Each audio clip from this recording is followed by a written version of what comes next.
അതിർത്തിയിൽ നിന്നും സൈന്യത്തെ പിൻവലിക്കാൻ ഇന്ത്യ ചൈന ധാരണയായത് ആഴ്ചകൾക്ക് മുമ്പാണ്. എങ്കിലും പൊതുവെ വിശ്വസിക്കാൻ കൊള്ളാത്ത ചൈന ഏത് നിമിഷവും നിലപാട് മാറ്റുമെന്ന് കൊച്ചുകുട്ടികൾക്ക് പോലും അറിയാം. അതുകൊണ്ടാണ് നിരീക്ഷണം കൈവിടാതെ ഇന്ത്യ മുന്നോട്ടു പോകുന്നത്. അതിനിടെ ദേശീയ സുരക്ഷാ ഉപദേഷ്ടാവ് അജിത് ഡോവൽ ചൈനയിൽ എത്തിയിരിക്കുകയാണ്. ഇന്ത്യ ചൈന പ്രത്യേക പ്രതിനിധി ചർച്ചകൾക്കായാണ് ഡോവൽ ബീജിംഗിൽ എത്തിയത്.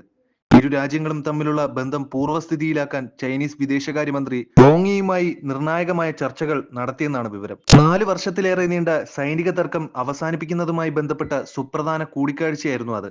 ഗാൽവാൻ താഴ്വരയിൽ 2020 ഏപ്രിലിലെ സ്ഥിതി പുനഃസ്ഥാപിക്കണമെന്നാണ് ഇന്ത്യയുടെ ആവശ്യം. അജിത് ഡോവലിന്റെ സന്ദർശനത്തിന് മുന്നോടിയായി ചൈനീസ് വിദേശകാര്യ മന്ത്രാലയം തങ്ങളുടെ നിലപാട് വ്യക്തമാക്കിയിരുന്നു.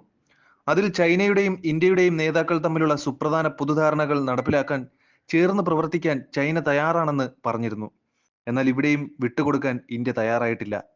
ഏത് നിമിഷവും ചൈനയുടെ ചതി പ്രതീക്ഷിച്ച് റഷ്യയിൽ നിന്ന് അത്യാധുനിക റഡാർ സംവിധാനമായ $4 ബില്യൺ ഇതിനായി ഇന്ത്യ ചെലവിടുന്നതെന്നാണ് വിവരം.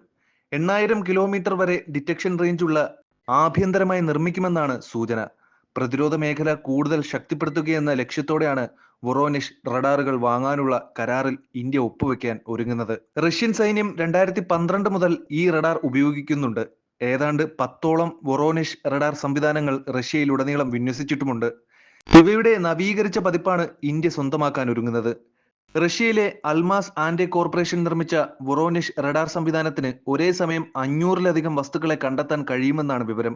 സംശയാസ്പദമായ രീതിയിൽ ഏതെങ്കിലും തരത്തിലുള്ള വിക്ഷേപണമോ ആക്രമണമോ ഉണ്ടായാൽ അത് വൊറോനിഷ് റഡാർ കണ്ടെത്തും. ബാലിസ്റ്റിക് മിസൈലുകളുടെ വൻതോതിലുള്ള വിക്ഷേപണം പോലെയുള്ള ഭീഷണികൾ പരിശോധിച്ച് അതുമായി ബന്ധപ്പെട്ട മുന്നറിയിപ്പുകൾ നൽകുക എന്നതാണ് ഈ റഡാർ സംവിധാനങ്ങളുടെ പ്രധാന ജോലി. ഭൗമ ബഹിരാകാശ വസ്തുക്കളും അവശിഷ്ടങ്ങളും നിരീക്ഷിച്ച് കണ്ടെത്താനുള്ള റഡാറിന്റെ കഴിവ് ISROയ്ക്കും സഹായകരമാകുമെന്നാണ് വിലയിരുത്തൽ. ISRO തയ്യാറാക്കുന്ന സുപ്രധാന ബഹിരാകാശ പദ്ധതിയിൽ ഉൾപ്പെടെ നിർണായക പങ്ക് വഹിക്കാൻ ഇവയ്ക്ക് കഴിഞ്ഞേക്കും.